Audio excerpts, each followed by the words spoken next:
Okay, so I'm going to get started with just some of my paint. I think, Happy, you're having some trouble, but I don't think you can hear me. So anyway, so I do this periodically because some of you may not have taken the any of the workshops, and that way I can tell you what paint I use in terms of colors and paint. You should have gotten a supply list, but it's always nice to see how things go. And I do line them up. I always put them the same way on my palette. It's not necessary, it's just that it's very helpful in terms of you knowing how to find your paints each time. If anyone who comes on, just mute yourself when you do enter. That way it'll be a lot easier, I think. Great, thank you, Pat. Okay, so I do, I start with white in this corner, and let's go in this direction. Actually, let's start down here with where my darks are. I tend to line my darks up in one direction, my bright, very warm colors in this direction, and my cooler colors that are similar in value to my bright colors in over here. So let me start with what I use and then talk a little bit about about the properties of color. For some of you, if you came on early, I'm assuming it's because you want to hear this again. So let's start. Let's see, just going to see if, hold on one sec. Yeah, okay. Okay, so let's start here. I use alizarin crimson is my very cool red. It has a lot of black in it, has a lot of blue in it. So it tends to be on the cool side, that's over here. And next to it, I put my very, very warm dark red. And that tends to either be cadmium red. Sometimes I use naphthol red. It's the darkest of my brights. There's a lot of orange and red in that, which makes it a much warmer red. And then let's go in this direction. Next to my alizarin, I put rose madder. I like rose madder because rose is really a good way to describe it. It has a lot less black in it than alizarin does. So if I mix it with white, I can get a nice kind of pink color, which I like to be able to get. This is my ultramarine blue, which is a very cool, dark blue. And I balance that with a warmer blue over here, which is my either king blue or verditer blue. If you're using Holbein, it's verditer blue. It's got a lot more warmth in it. It's not quite as dark as the ultramarine, but I consider it a good sort of, not complement in terms of complementary colors, but a nice way to have a warmer blue. And then in this case, actually, this time around, it's Viridian. I sometimes use Viridian, I sometimes use sap green. Green, because it's not a primary color, can be warmer or cooler. It doesn't really matter because it's easy to go in both directions in terms of warming and cooling it. This is my red oxide transparent. It's sort of like a burnt sienna, but more transparent. As far as I know, in the water miscible paints, the only one that makes this color is Cobra. Unfortunately, Holbein does not make that color, but I have found it to be very useful. It's kind of a warmish brown. Okay, anyone coming on, just make sure you mute yourself. Now I'm going to go back in this direction, and I'm going to go from my cadmium red to cadmium. This is called cadmium yellow deep. I personally call it cadmium orange. I buy the hues for two reasons. They are a lot less expensive, but also they're not toxic, and that's part of the reason I even use water miscible, so I don't have to use the toxins like the terps or whatever. So next to that is cadmium yellow, which is one of my favorite colors. It's a very deep, more orangey yellow, but still a lot of yellow in it. And again, cadmium yellow light. So I go from cadmium red, cadmium yellow deep, cadmium yellow to cadmium yellow light. And those are very warm, very intense colors. I'll talk about that in a minute. And then over here I have yellow ochre, and I would consider yellow ochre to be a much cooler yellow than, say, the yellow light or the yellow deep. In the cadmiums, there's a bit more black in it. It's a very nice neutral color, which I use which I like to use. If you put, it's very useful. If you put a little bit in white, you get a very warm white. If you put that with a cooler color, especially with my greens, I can get a kind of mustardy green, which I like, or olivey green. And then this is a color called jaune brillant. It's otherwise, it's Jaune, which is in French, it's the word for yellow. And then brilliant, jaune brillant. I don't know why, it's not really brilliant. It's very fleshy. It's a little bit like Naples yellow with a little bit of rose madder maybe added in. And I should say that a lot of these colors are definitely mixable. I come at this, I guess, as a pastelist. I like to have a real range of colors that I haven't necessarily pre-mixed. You certainly can mix them, maybe not to perfection, but I'm kind of lazy that way. I like what I already can get. Of course, my white. Now, I've noticed when I look at videos and stuff that a lot of artists use titanium white, and I do have titanium white.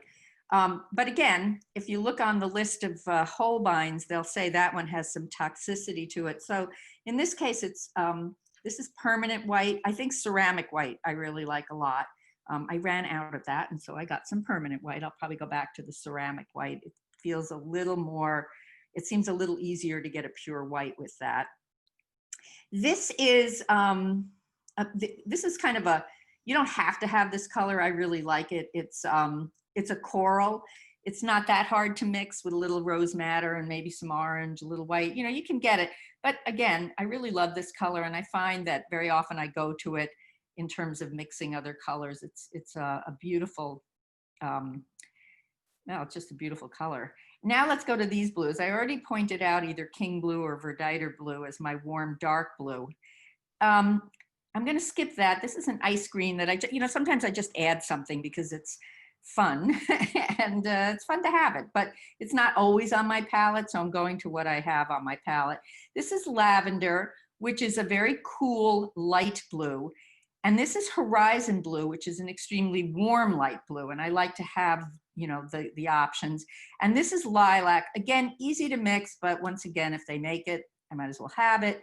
And I use this quite a bit when I want to neutralize a color. So that brings me to talking a bit about the properties of color. And again, if it's, you know, that's why I do this a little earlier. For some of you, it's a repeat, but I think it always actually bears talking about. So there are basically three properties to color. There's what, you know, the value, which is how dark or how light your color actually is. There's its temperature. Is it a cool color? Is it a warm color? Now, these tend to be somewhat obvious in that I can say, for instance, that lavender is on the cool side, but it's also very much one color next to each other that also determines how cool, you know, whether one color is cooler, one color is warmer. Obviously, if you think of, you know, water and, you know, sometimes sky, you think of cooler colors. When I think of fire, I think of warmer colors. It's just in general. And then the last property is intensity, or some people call it chroma. Now, in the terms of oil paint, what comes out of your tube is usually at its most intense. In order to keep color intense, you want to make sure that you would mix a warm with a warm, or a cool with a cool. That will keep its intensity. As soon as you start to mix cools and warms, you start to break away at some of that intensity and start to pull on some of your more neutral colors. Now, it's not enough just to say if I mix a warm and a cool, I'm going to necessarily get a color that's neutral. Because, for instance, if I take this bright cadmium yellow right here and I mix it with my very cool lavender, I'm going to get a green. Depending on how much of each, I might get a very, very bright green, but I'm definitely not getting a very neutral color. However, if I go from this and pick up a little bit of, say, rose madder, which has the red in it, I'm going to come back down to a very neutral color. And the reason for that is that, in fact, it's almost, we just now figured out how we can get the yellow ochre right there. It's almost the same color. The reason for that is, in order to have a neutral color, you really need to have one option of red, one option of blue, and one option of yellow, your primaries. But that doesn't mean you have to necessarily pick up a red, a blue, and a yellow. For instance, if I pick up, say, go back to my lavender here, and I mix that once again with, and I mix it with my cadmium yellow, I'm gonna get that very bright green, okay? But let's say I use, instead of lavender, I pick up my horizon blue. Now my horizon blue already has quite a bit of yellow in it, yellow and blue, okay? And if I picked up, instead of the bright yellow, which is gonna give me a very bright green, because there's no aspect of red in my cadmium yellow light. There is, however, an aspect of red in my cadmium orange. And so if I pick up cadmium orange and I mix it with horizon blue, I'm going to get a neutral color. Now, if I want to keep my neutrals in terms of value, if I want, then for instance, if I want to say, well, I want a light value, but I also want a neutral color. That means I have to make sure that when I pick up one color, in this case, I've picked up our lilac, which has red and blue in it, and I want to take come into my yellows, maybe I don't want to pick up the orange, which is a little on the, or the cadmium yellow deep, which tends to be a little bit on the darker side. I might be better off picking up my cadmium yellow. Yeah, when you come on, just mute yourself, okay? Please mute yourself when you come on, okay? Eventually I'll mute you all when I get started. So anyway, if I pick up the cadmium yellow, it's pretty, it's almost the same value. And sometimes in order to do that, I'll squint down at the colors to really see, are they similar in value? Now, if I mix that with my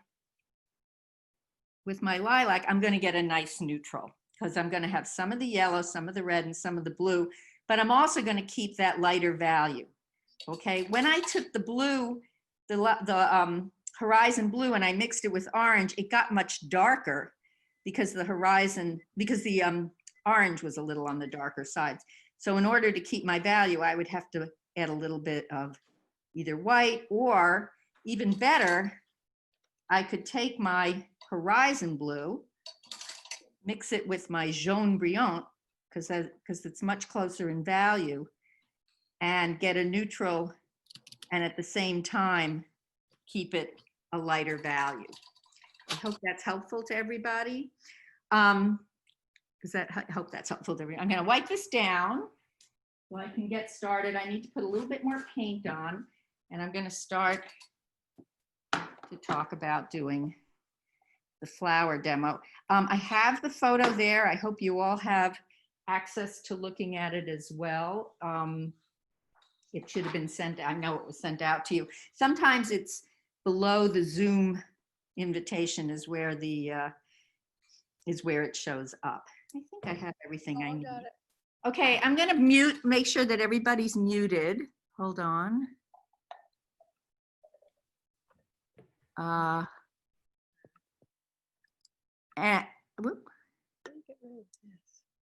Okay, Rosie, I muted you. Anybody new who comes on, I hope you'll mute yourself. It'll be that way you shouldn't have to see anything except what I'm doing. Okay, so let's talk a little about a flower painting. Now, I just took my glasses off, actually. I only see them for reading, but part of it is the first thing I ever do when I start any kind of painting, and I might be doing flowers one week, I might be doing a street scene one, another week, or an interior, but I start always squinting down, looking at the overall design in terms of what I'm going to put down. And I squint to see basically the big shapes. And I have, obviously, I'm sure you all know, I have a pretty loose style. So when I think about wanting to do flowers, I'm going to put a little of my medium out here. Then when I think about wanting to do flowers, I also think about wanting to keep them pretty pretty loose. You know, the detail in flowers is something that probably wouldn't happen anyway in the first hour, although we'll get something going. So I'm looking at the external, what I'm sort of the contour of what I'm doing here, because I want to make sure that it's going to fit on my canvas. And I'm working on a 9 by 12, because those are the easiest for the amount of time we have. And the reason I've been keeping these to an hour, by the way, is because I get really bored when I look at some of the videos that go on. And I always find that everything good happens in about the last hour anyway. So I figure get to the good part as soon as possible.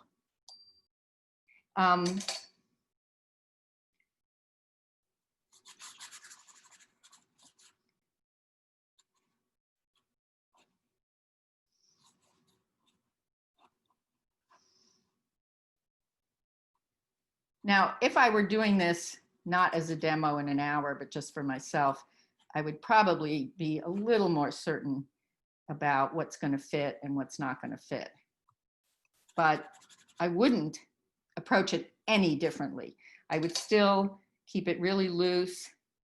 The difference is I might take things out, you know, and start again or what have you, but I wouldn't treat it any differently than I am treating this. I find that the looser I am in the beginning, the better I can figure out whether or not it's what I want. Now I'm stepping back. You know, I haven't mentioned this in a while, but I've got a student once and she decided that I taught the 4 S's, and that would be squinting in order to simplify, stand back, because a lot of times, especially the way I work, I won't actually know. Sometimes I have no idea what it really looks like till I step back, because I keep it, you know, so loose and very abstract. And sometimes it's so abstract up front that I have to stand back to see if it's working. And the very last thing, and that's very easy in a 1-hour demo, is to stop. Now, that's a hard one. If you're anything like me and you sometimes take progressive paintings when you're working, sometimes it's very sad to realize that you liked it better earlier. But that's the way it goes. Making mistakes in painting is how you learn. So I think you can see that I'm starting to have, I wouldn't call it detail, but I'm starting to sort of carve a little more into my shape, so I know which flowers, you know, what's happening up here, a little more in the stems. Trust me when I say this will not be super accurate, because I'm not really an accurate painter. That's the joy of Impressionism.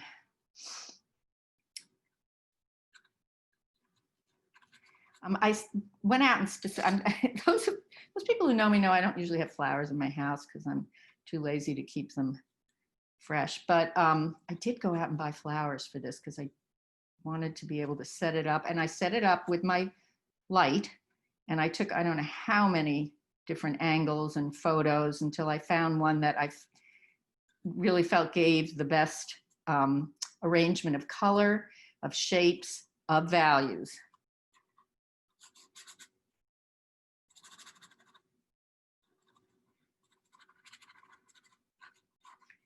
And now this fern we see would come down a little lower.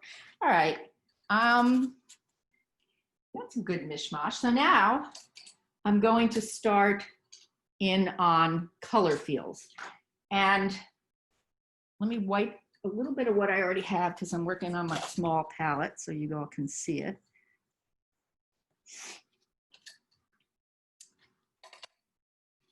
And I'm going to start with the background. And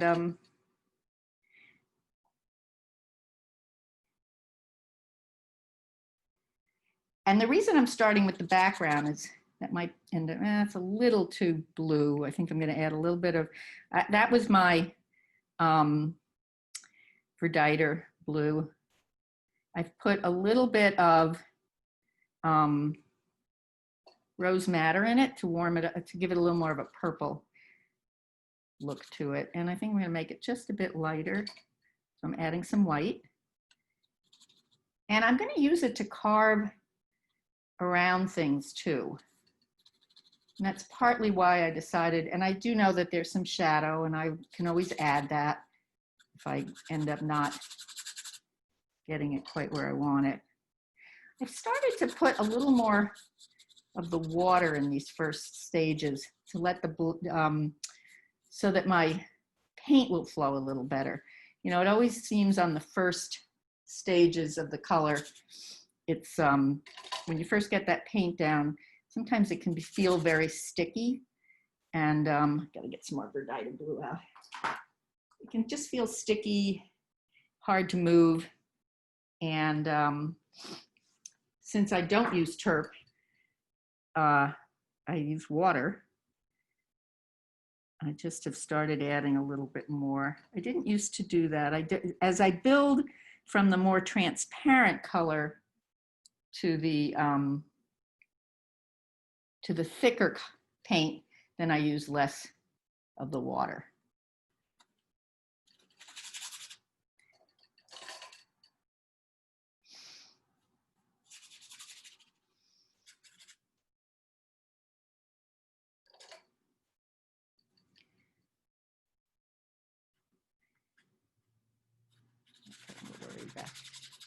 That's good enough. Now I work the color field, so I'm not going to start in on one flower and try to make it perfect. I'm going to think about my color fields. And the big flower here, this big white flower, cannot start out being super white. If you do that, if you start out too white, you have no, you know, you're not going to have any of the shadow, and it's going to end up being a white that you can't get whiter, so to speak. So I'm making it a little more neutral. I'm putting in some yellow ochre, and I'm putting in some of that lilac so that it's not quite white. It may never be completely white because it's actually not a completely white flower. And I'm squinting down, and I'm really looking at its contour. And I think flowers, it's very important to figure out their contour, because everything takes place, all their little form sort of takes place within, but if you don't get that contour, you have nothing to really play against. So I'm putting in contour mostly, and then I'm going to get even darker, but again, it has to be, it can be darker, but it still has to be, it still has to relate to being a darker white or a darker, very light value. Now, I don't want it, that's a little too green. I don't know how well, I hope you can see that pretty well, that got a little too green, and I want it to be a warmer dark. So I'm coming in with a little bit of the yellow ochre over it, and I find that that's a much better dark for it.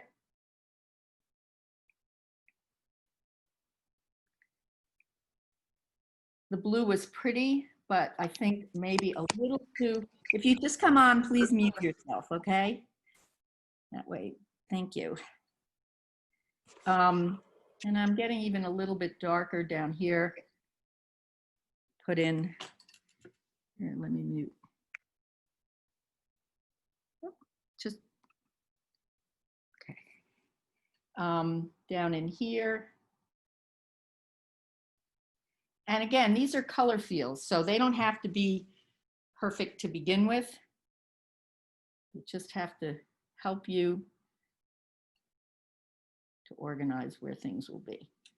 The hardest thing is you want to get right in there and you just really want to work that paint, that one flower. Don't. You have to work everything together. That's one of the major ways that you're able to keep color harmony, is by working the whole. Now, I'm putting in for some of this shadow up in here, and I put in my Verditer blue again, but rather than go to an alizarin, which would make it very, very purple, because we wouldn't have any of the yellow in there, I went to the red oxide transparent, and that's because that already has a lot of yellow in it. And when I do this, it doesn't mean I don't change things. I might add another color, but that's the basic dark that I'm using here. It's just, right now, it's just mostly Verditer blue and a little, and what do you call it? The red oxide transparent. And in doing so, again, it neutralizes my shadow.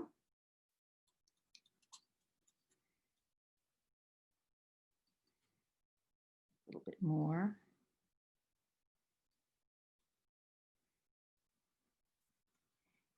And I am squinting. You really squint to see big basic shapes, but you got to open your eyes wider to see the detailing. So right now I'm still squinting a lot.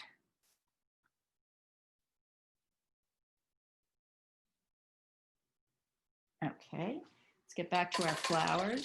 Now, I don't know if you can tell, but already this flower is starting to be a flower. And one of the things about working this way, keeping it really, really simple, making sure you have your contour, making sure that the dark of such a light value isn't too dark, but just dark enough to show the shadow.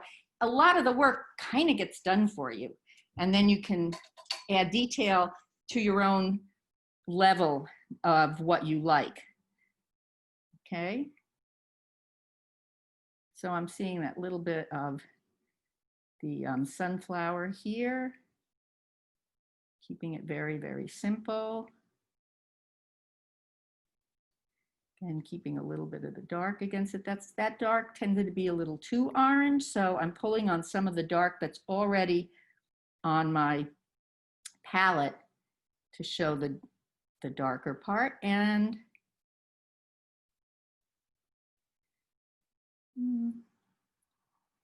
again, I'm always thinking of the warms and cools, excuse me, of the neutrals and the shadows. So if I'm going to have some green, I don't, but the shadow part of the green cannot be too bright. So when it comes to that, I make sure that I put a little red in it, because there's yellow and blue and green, and there's obviously red and red. Okay, and I'm using a pretty big brush still. I haven't gone down to anything smaller yet. I know I'm going to need a lot more white on this painting.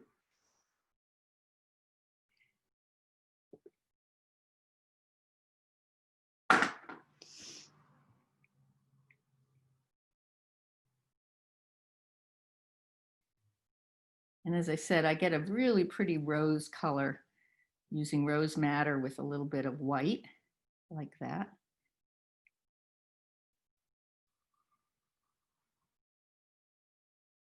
Needs to be a touch darker on the part of the rose that goes to the shadow. Notice though that I don't like outline the shape and try to color it in. You know, it's more letting the dark shape hold the light shape. You know, I always say it's one shape holding another. That painting is about shapes and not about line.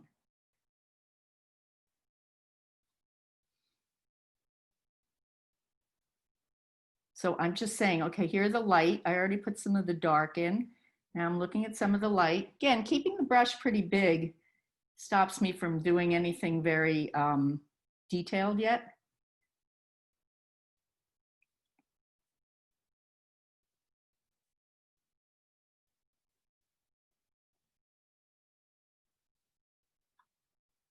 Okay, got my little, I think they're carnations. Truthfully, what I don't know about color, I mean about flowers, is enormous. Now I want some nice bright green for some of these stems here that come out.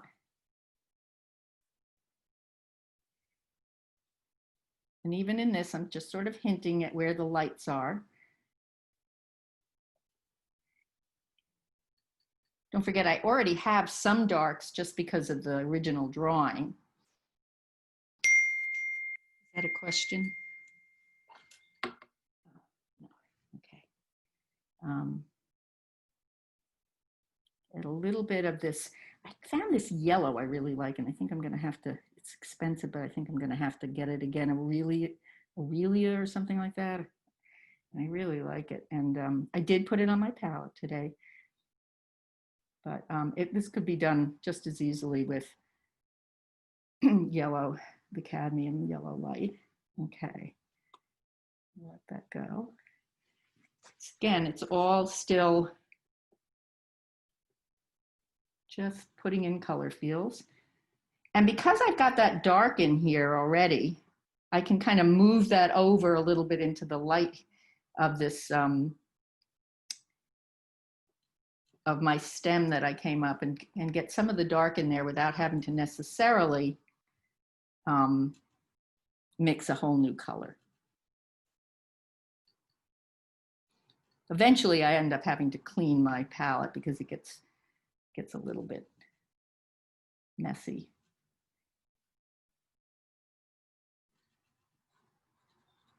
Okay.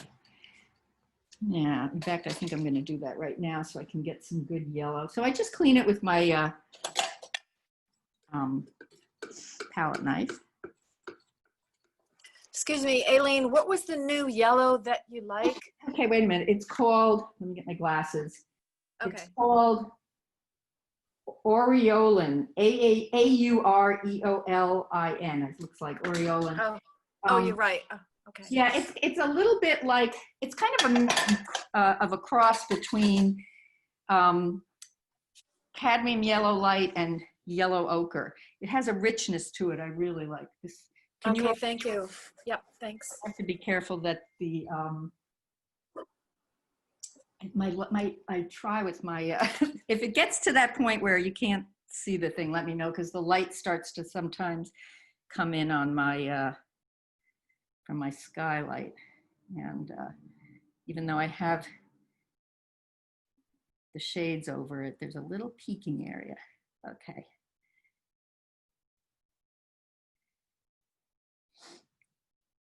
I think with flowers, sometimes it's hard to find your star or your hero.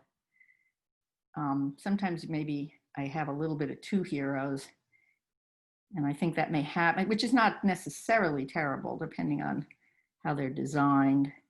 That may happen a little bit today.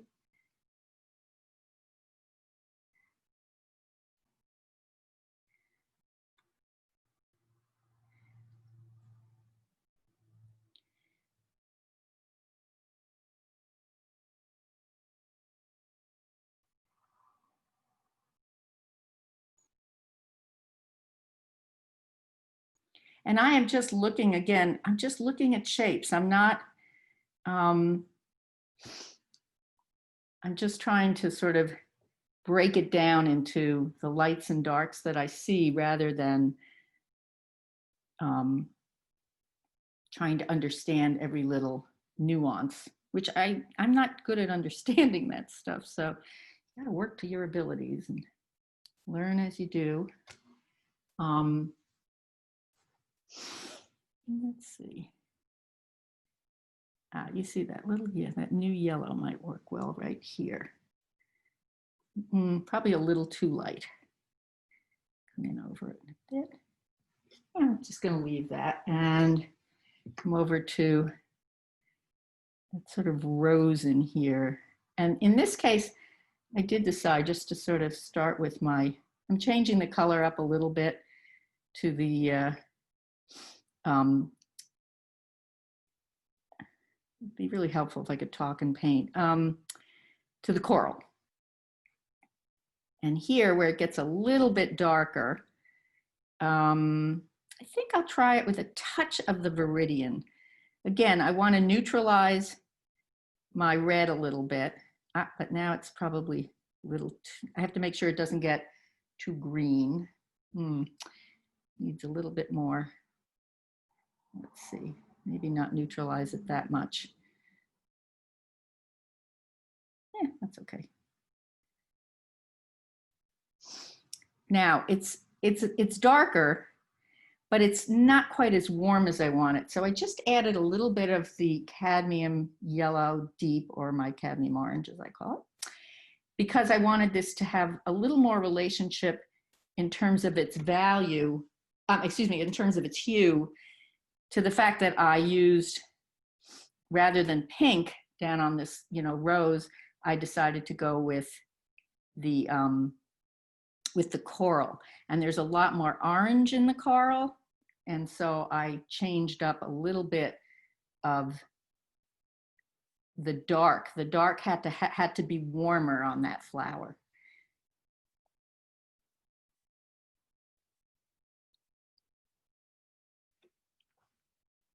Okay.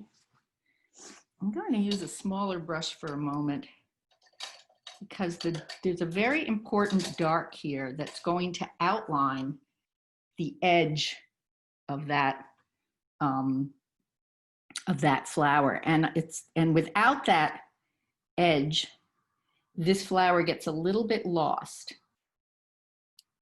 But there's a dark in here, and it's defining two edges because it's also helping to define the white flower's edge.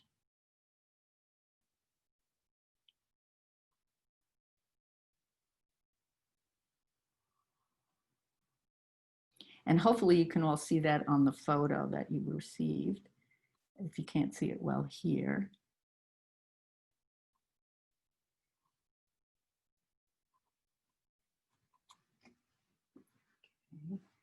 Okay.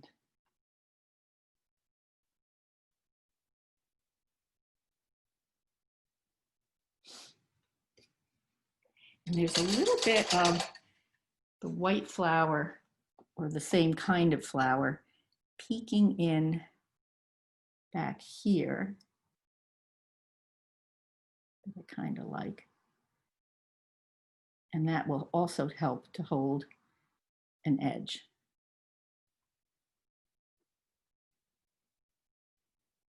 Okay, I'm going to move away from that now and go into some of these greens, ferns. And for that, starting with a little horizon blue and my cadmium yellow light and some white for the light parts. And again, if I squint down, it really helps me to not try to define every little leaf for two reasons. One is I am probably incapable of doing that. And the other reason is that it would bring too much attention to secondary players. They're important, but they are, again, something in your peripheral vision, really, not as much as in your main area, main thing that you're looking at. So you want to have them, but you don't want them to be overly important.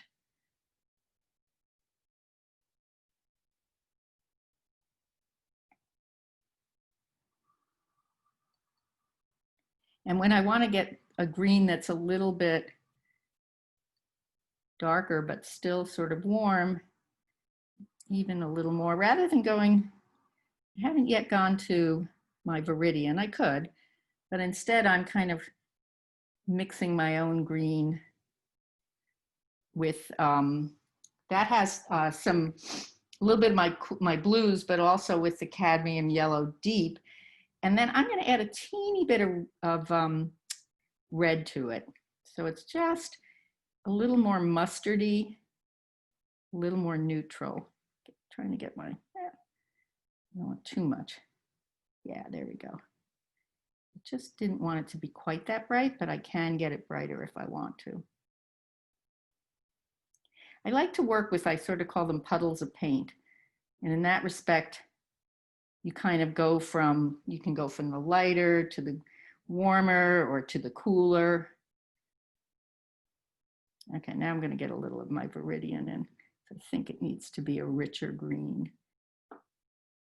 And I am mixing that with, it's such a green. I don't like greens. So I'm going to neutralize it with the cadmium yellow rather than the cadmium yellow light, and maybe a touch of orange.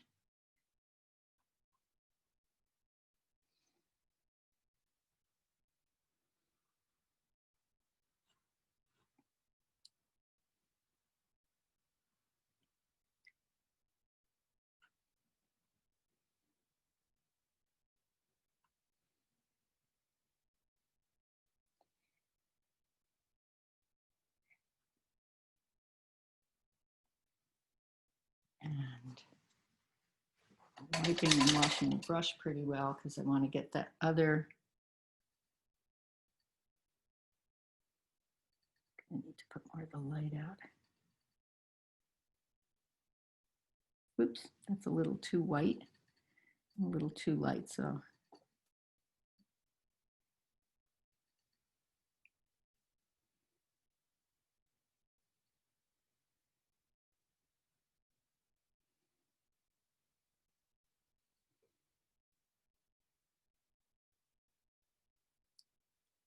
And again, we've got some dark in there.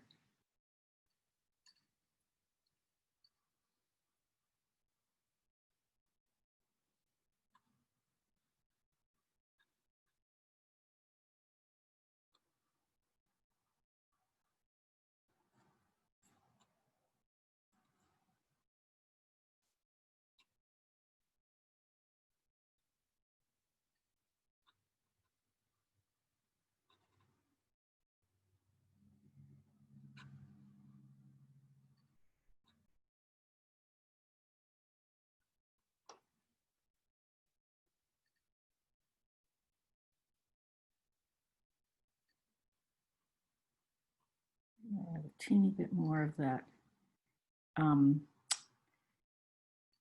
verditer and the red oxide transparent.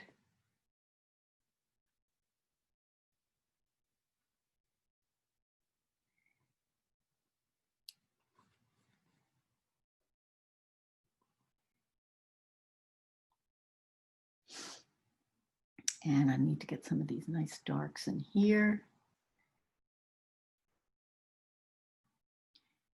And again, I know that there are things I haven't put in yet, but that's okay because we can get to that. Some of the white flowers that peek through. I want to get a nice vase color.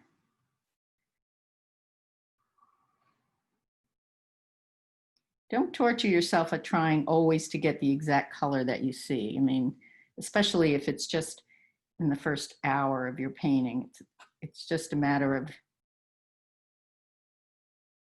trying to get the values down. You can always change things. And I like to lose a little of this edge here as it comes into the vase.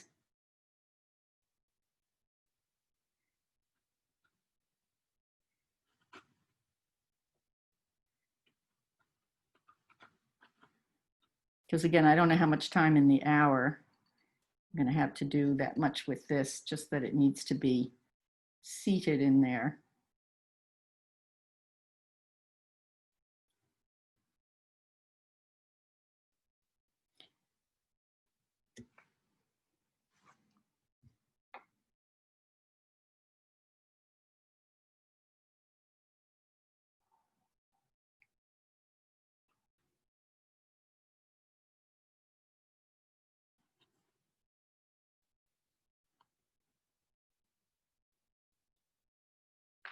I'm going to leave the vase now.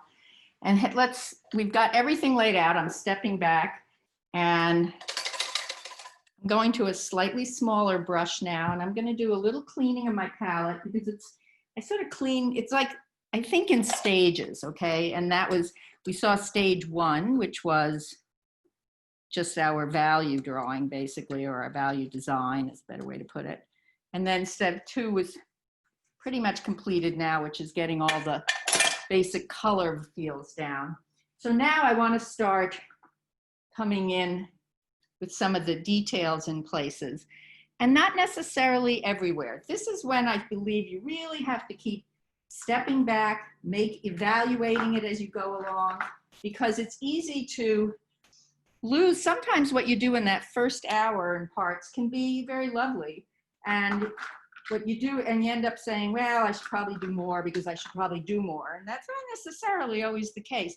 So what I'd like to do is work towards my pieces that I think need to be the standouts, and then decide how much, for instance, the fern needs to, be developed. I mean, these are how you start sort of slowing down, but it's not just that you slow down your painting, you slow down your decision process. For those of you who did the still life with me, and we did some of those 10 strokes, I think you can make this akin to thinking that way. Like, it's not that the 10 strokes are done quickly, it's that they are done deliberately. Okay, that's still a little whiter than I want it to be. I'm going to darken it a bit. And I'm going to put a teeny bit of, I put some yellow ochre, and I'm coming back with a little bit of my lilac to neutralize it a bit. Didn't too neutralize there, but teeny bit darker than that. There we go.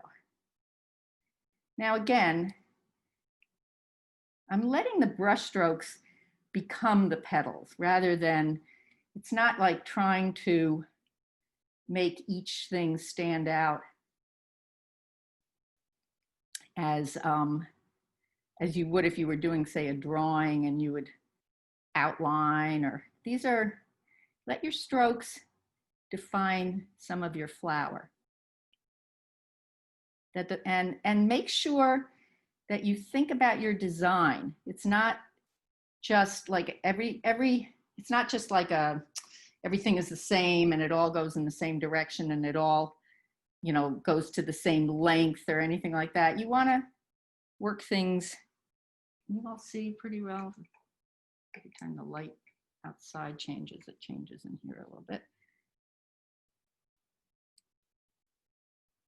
And it's a little bit, there's a little more yellow on the inside, not super yellow, but a little more of the yellow.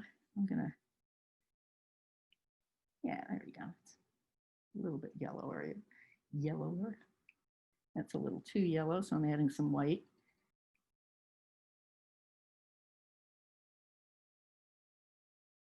And by changing the direction and leaving some of the underpainting and not letting it all just be a solid white, you start to create that impression of petals.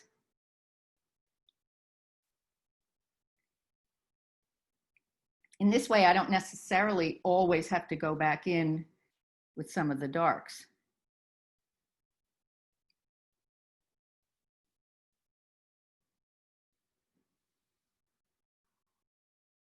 I'm picking up a little too much of the shadow there.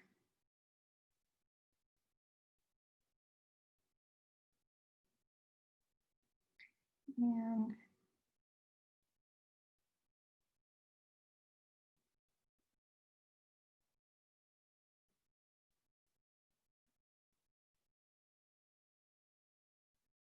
now I'm going to stand back because it's starting to look a little too much like fireworks. So I don't necessarily want everything to look fireworky.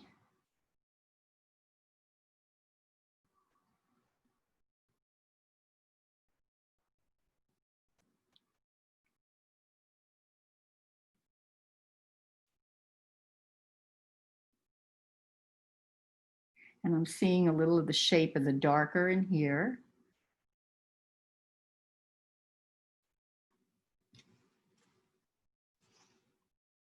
And I'm still working off basically the same puddle.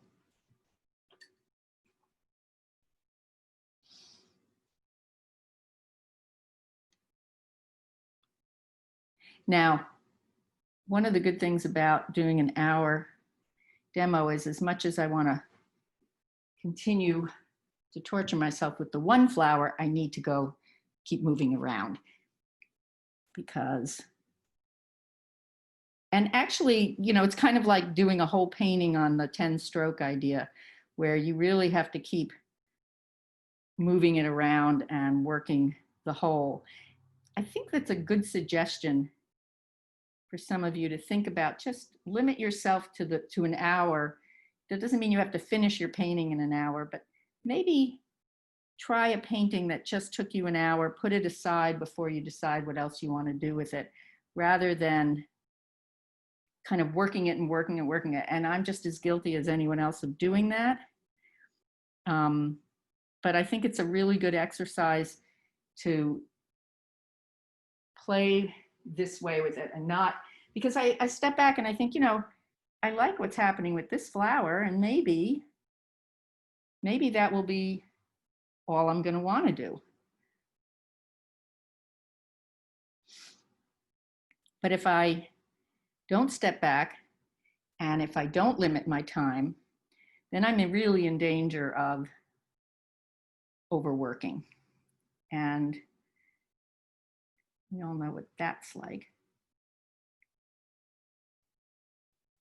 Okay, I'm going to leave it because I realize I'm just about to do that. I want to get back into some of those nice greens. Excuse me, Aline, but the light, I think, is changing sometimes. Again? All right, thank you for telling me. Yeah. But is that better? Yes. Thank you. Yeah, it's Yep, it looks skylight. good. Good. Thank you. Yeah, always tell me that, because I'm not looking at the screen, obviously. See, now that I want this to be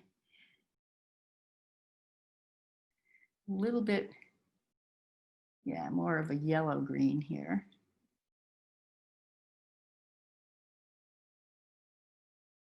And even a little yellow here.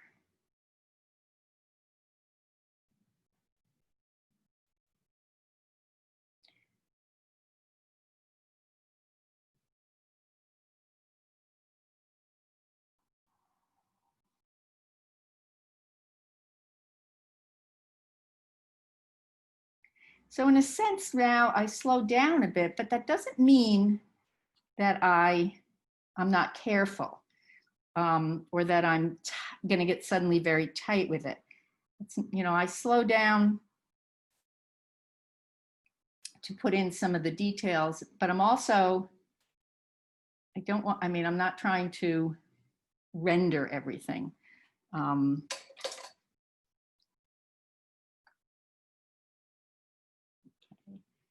So let me leave that for a minute and go to our sunflower here.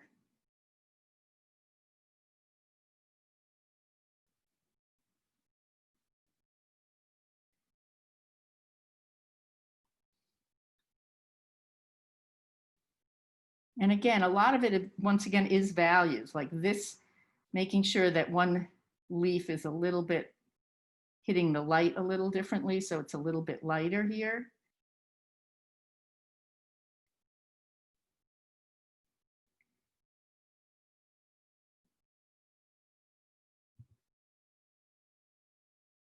Just realized this is probably getting shaky because I hold on to the page that or to the chair that I do this from.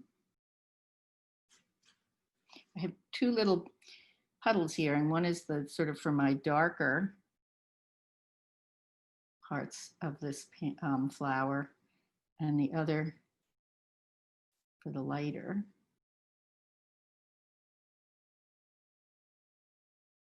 Now, in this case, you see I use almost no water at all. This is really where you start to put in a nice thickness of paint.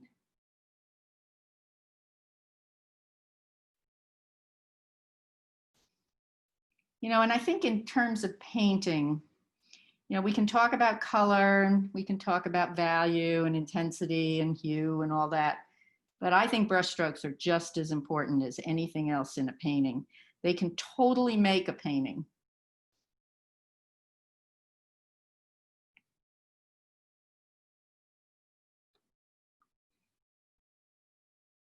So that's part of the reason I hold the brush this way, or I hold it back here that way, but I don't hold it like this because I want to be able to really get my brush strokes meaningful, being meaningful. That's the wrong color there.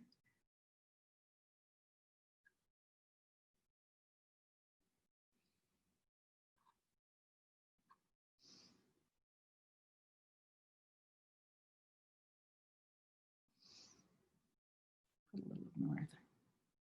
Okay. And I think I have too many. I need to clump some of these together. They're becoming a little too individual.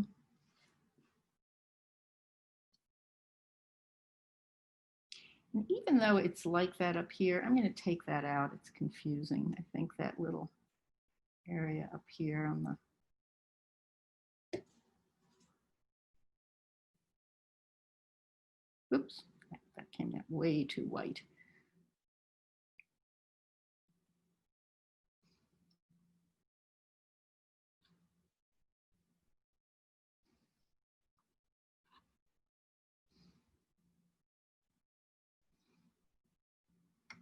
Now I'm going to also do some recarving.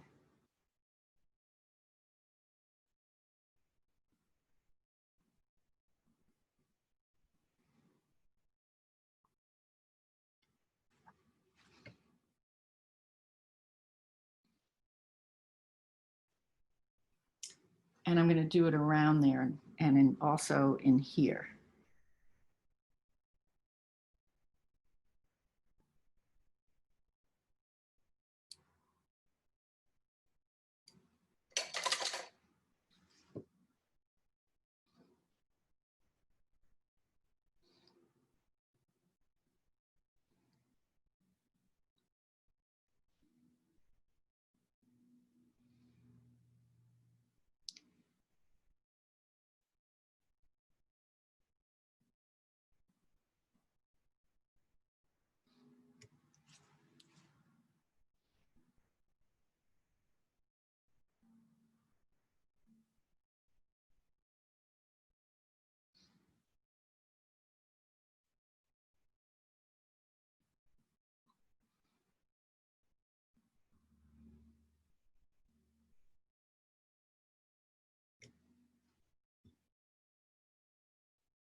Trying to get it dark enough in here.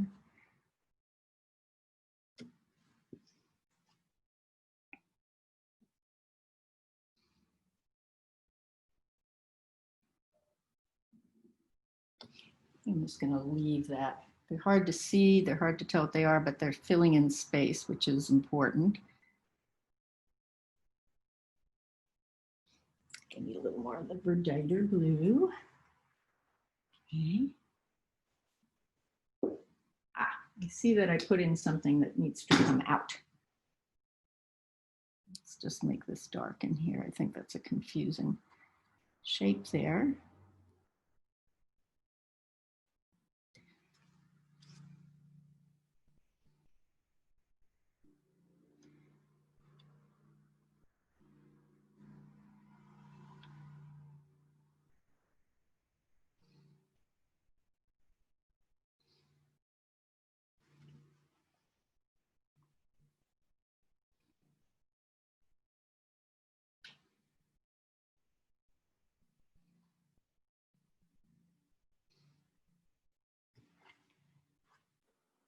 Aline, may I make a comment? Absolutely. Okay, so I love what you're doing with the flowers and they're really building up a 3D look, but my eye keeps going to that vase. Oh, really? Huh. Yeah, I don't know if it's. Well, thank you, and I'll keep that in mind. I think part of it too is when I get more of the background darken, the shadow Okay. may change. But no, please always. I love when people make comments because it means you're paying attention and you're learning, and I think that's really important. So Okay. Yeah, I Thanks. just don't know if it's the color that's too pink or fighting with something. I'm not sure. Here, it might be there on the, it Oh, okay. could be on that. Let me hold it up and see what people, you know, if it's still, how do I Looks do? pinkish. It is pinkish, maybe a little too pink. Maybe I make that change. I'm gonna leave it for now though, because I want Okay. a little more in, and then I think the shadow will be important around here, and this will be lighter, and that Oh, makes so. But you know, that's a really good point, because it's so, everything is so relative, and as you do it, you want to make sure that you know, that you make decisions, and they have to be based on whether it's going to. It may be that it's too pink, and I'll have to change that. because I'm thinking it fights with the pink It may, yeah. flower. Here, okay. Yeah. Well, it's good to know. Thank you, and I'll probably change it. I don't know. Okay. Here I go. I'm muting. Oh, thanks. Yeah.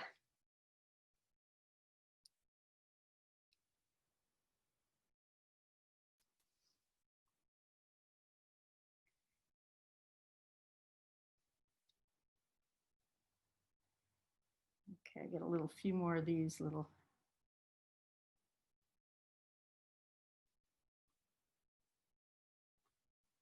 Okay, I'm going to stand back for a minute. Get somebody's giving me advice. Okay. All righty. Now I'm going to get a little darker in some areas and start to, and then I can also think about the change in color of the vase. These darks become really important because, again, it's one shape holding another. So they do start to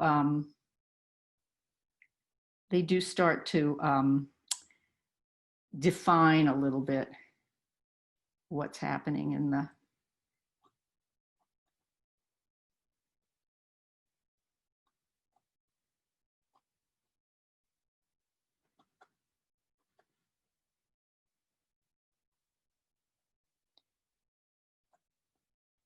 And I'm going to get a little darker. I've gone to my ultramarine blue.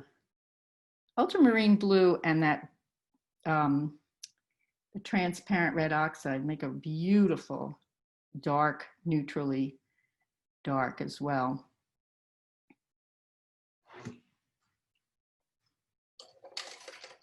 I don't see them as being too similar, but let's let me just see.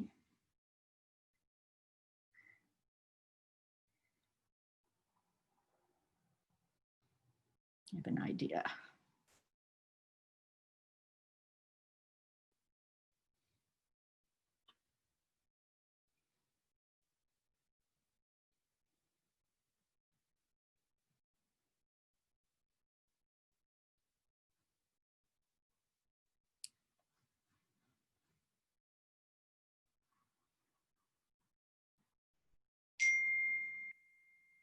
Somebody has to stop texting me while I'm doing this because I can't pay attention yet.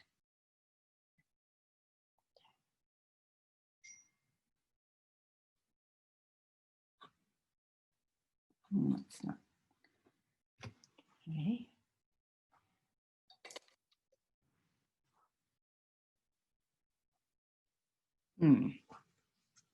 Lost that.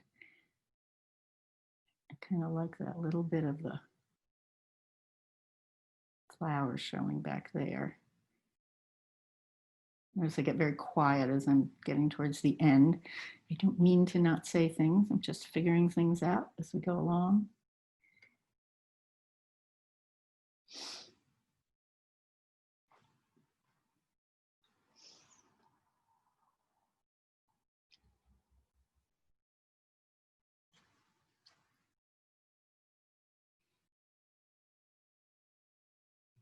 Need a little more of this.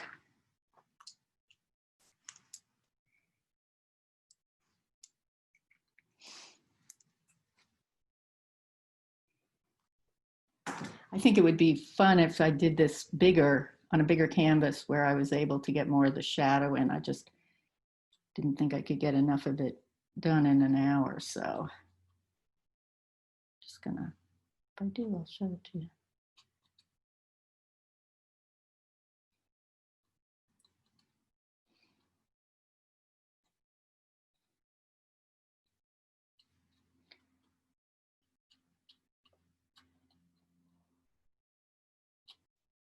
Ooh, I have purple flowers up there I forgot about.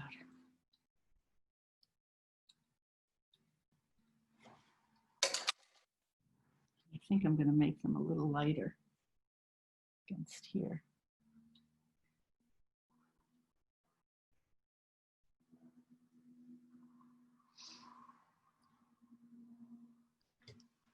Yeah, we'll see. And I want to get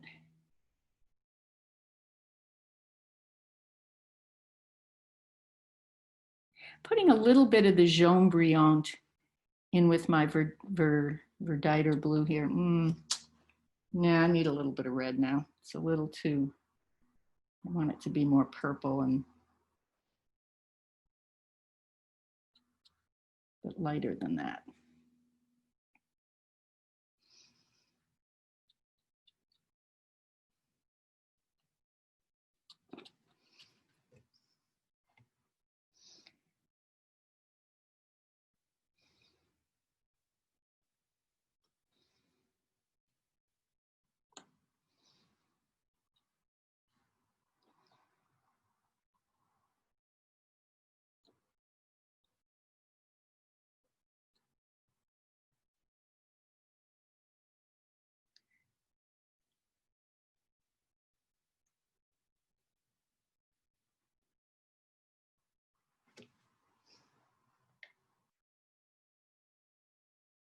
I have a few more minutes here still.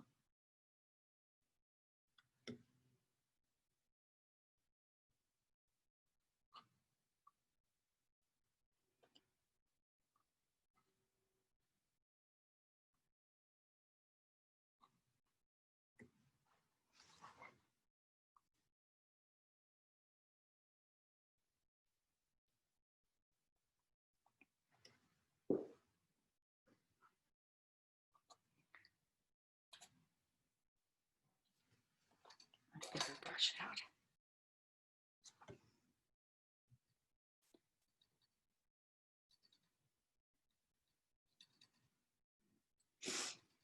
Okay, everything here is becoming its usual mess by the end, but there we go.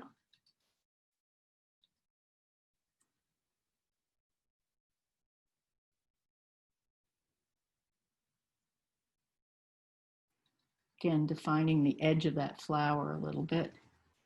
I think I want there to be a little more of the dark part of the flower showing as well.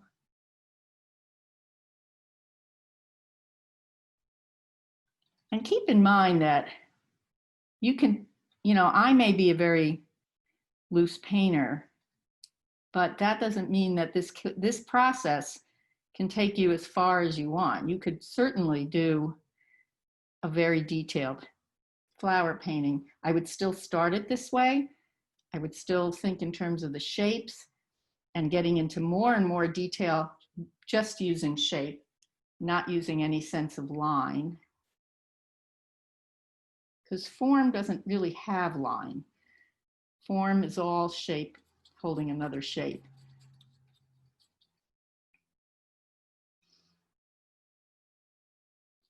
And I don't think the darks on that side are important, so I'm just gonna put this down.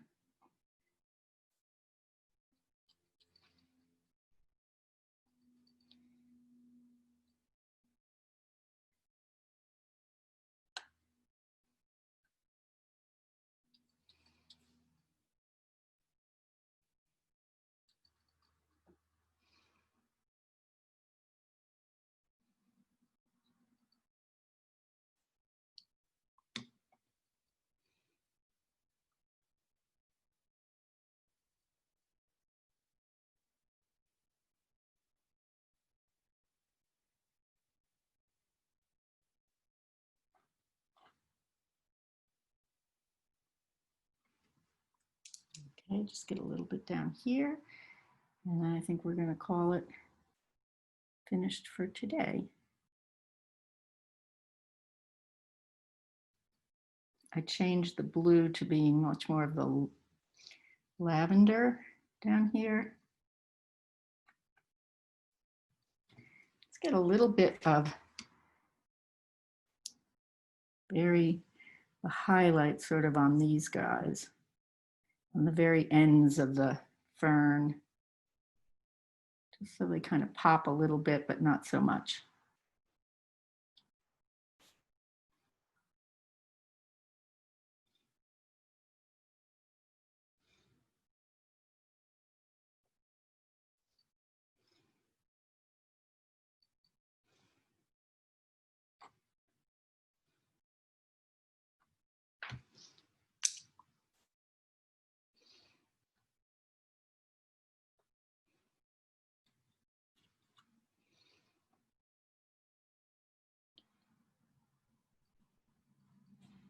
And given time, you can sort of make these look more like folds. Just give it a little bit of a foldy look.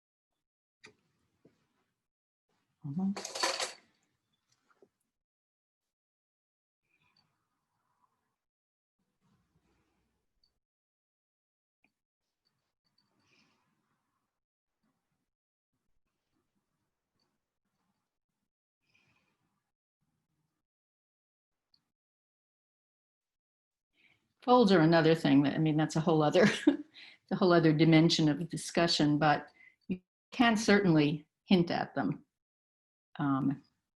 Again, just with form on top of other form rather than line. You try to define, at least for me, if I try to define folds in terms of line, I just, it's like so hard. Much rather do it with one shape, holding another shape.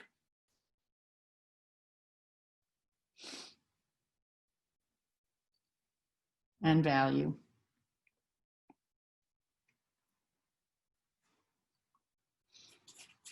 All right. I think our time is up.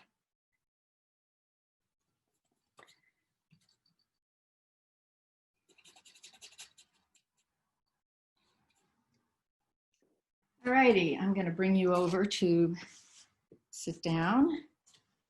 And if you have any questions, I'm going to bring the painting over. Let me just wash my hands.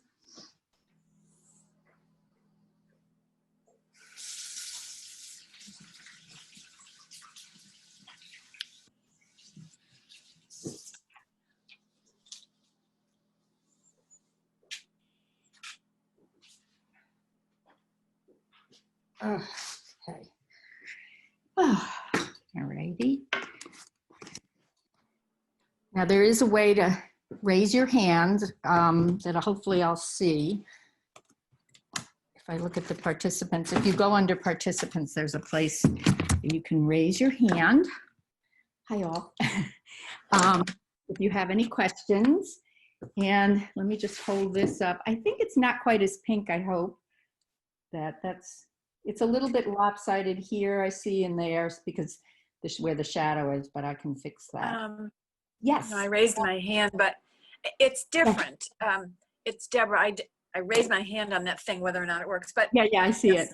You set it back nicely when you made the folds. Well, okay, good, because see? That was part of what I said when I said you have to see it in relationship to yes. The other thing. I did add some yellow ochre into it as well. Good, and you subdued it because I thought it should have been, it would look nice more on the yellowy side rather than the pink side. So this works. Good. Thank you. Sure. Yeah, I like it. Thank you a lot. I'm going to start. That was Deborah, right? Yes. Okay, I'm going to mute you and now Bobby, you had a question? I do. First of all, I want to say you do a fabulous job of painting from a photo. I've never seen anyone do it better. My Well, question, good, because I hate plein air painting. I mean, I can oh, do well, it. but my question is, I understand this was for a demo, but if you were just to want to paint that vase of flowers, would you have done it from a photo or from life? Oh, well, it depends. If I love to paint from, I mean, I was kidding when I said I'm not a big plein air painter. I do it, but I have the vase. And yes, I probably would have set it up and painted directly from it. I would have figured out how to put it on my table or whatever. In my studio, for sure, I could have done it more easily. But yeah, I had to do it from a photo for you guys so that you would have the photo to look But at. I find sometimes you see things in a photo that you don't necessarily see from life. And vice versa. And, I think that and some of colors the, are different, of course. yeah, I think some of the darks in a photo are sometimes a little too dark. And you know, it's not that I don't think the painting would have looked 100% different, but it's different even as I look from a distance at my photo from here. I see different things too, and some of it I see I like better. So I think though that painting, for me, I do paint a lot from photos because, you know, I'll be driving along and I'll see something I just absolutely have to take a, you know, want to paint it. And where am I? Where can I go? And I don't feel my paintings from photos look photographic, and that's why I don't mind doing it. You know? No, they're great. They're great. Okay, Cappy, you had a question. Cappy? I did? I Oh, your did? hand is up. You didn't have a question? No. Okay. I am, let's see, you're muted. Okay, you don't have a question, so we'll mute you. I'm going down the list. Any other questions? So let me just say that next week, I was asked by Pat, did you have a question? I see you're unmuted. Oh, yes, I did want to ask, I really like the way you simplified the greens and the shape of the greens to give the flowers, make them stand out more. And then if you could say a few words as far as your center of interest or you know, an arrangement like that, should it just bounce around a little bit? Well, in the case of flowers, I mean, you really do want to, highlight some and not all, that's for certain. And when I set this up, you know, that vase, I turned it constantly and kept looking at it from different angles, and I had a light on it, and I knew that white flower, I wanted it to stand out, but I didn't want it to be so stark white that it obscures everything else. I think that there should always be a rhythm to your painting. It should, you know, in this case, I was hoping to have it, you know, sort of come up. Actually, I was thinking in this way, really, and have it kind of travel all the way through so that there are spots that bring your interest. But I think that I knew that this or the white flower were really going to be the main focus. And the others were kind of supporting. They had to be there, but not necessarily compete with it. The greens, for certain, I didn't want to have be too important. And you know, isn't that true of, you know, you buy flowers at the flower shop and they give you the greens just to sort of throw in. So if you make those more important, you've kind of taken away some of the point of having the flowers. But I think it is a very good question and a very important way to approach. And it doesn't just apply to flowers. I think flowers are just so much brighter that you think about it more. It really applies to any painting, is not to let too many competitors vie for attention. That's when things look garish. And that's why neutral colors are so important, so that your standouts can really, you know, your intense colors can really take the center stage. Yeah, I think it came out wonderfully. Thank you. So next week, there any other questions for now? I don't think so. Oh, Gilda, did you have a question? Yeah. Yeah. So can you talk about and maybe show us your use of warm and cool and how you made those decisions? Yeah, and let me get my paints too. So I don't know if I'm going to need it with the paint though. Yeah, I like things to relate to each other. So, you know, remember when I came in on the flower, for instance, on the darker side of the white flower, there was a lot of yellow in the flower. So therefore I didn't want, when I first put down my darker color in here, it was too cool. And it has to relate to whatever the light side is. This concept that shadows are cool and that's, I don't subscribe to that. I think shadows have to relate to what your local color is. And if the local color is going to be a warm white, then your shadow has to be on the warmer side of dark. It's not the warm and cool of it that, it's not saying it's got to be a cool shadow. It's the value of it and how muted it is, how neutral it is. Because in this case, if my shadow, you could do a shadow, and I see it, and sometimes it really comes out beautifully to have a very bright shadow against a very bright light. But in general, that's a hard one to do, and it means everything has to kind of be at a different intensity. So I definitely was thinking of that. In terms of the rose, for instance, I think that's a rose. I don't know, might be a carnation. I wanted my shadow, again, this is a very warm flower, so the shadow has to have a lot of warmth in it. So there is quite a bit of red. There's maybe a hint of the blue. Now it's saying in the blues, I didn't want it to be too bright a blue up on top. Notice that when I came down, I became cooler because I used almost a pure lavender and white eventually to get the blues down in here, so that they wouldn't be exactly what was up above. There's more light hitting it, but that at the same time, it would look like it's part of the same material. On the greens, I kept them quite a bit warmer. I thought they were really warm greens rather than cool. I tend to have a warm palette in general. I mean, it's not always the case, but it's usual that I do use a lot more like warmer greens than cooler greens, even though I love cooler greens. And does that help at all, Gilda? Yeah, thank you. Sure. If there's no other questions, I think I got you all. So I was asked by one student, they thought it would be good for me to do, or they would like it, if I did an interior, but did it in two sessions. So that's why if you notice, it's like session 1 and session 2, the interior, I'll start the interior, and the first session will be much more how you all set it up. It'll be painting, but setting it all up for the staging. And then the following week, I can come in with some of the details. It might not even take an hour, I'm not quite sure, but probably about that. So that's what that means if anybody was questioning. Anybody else?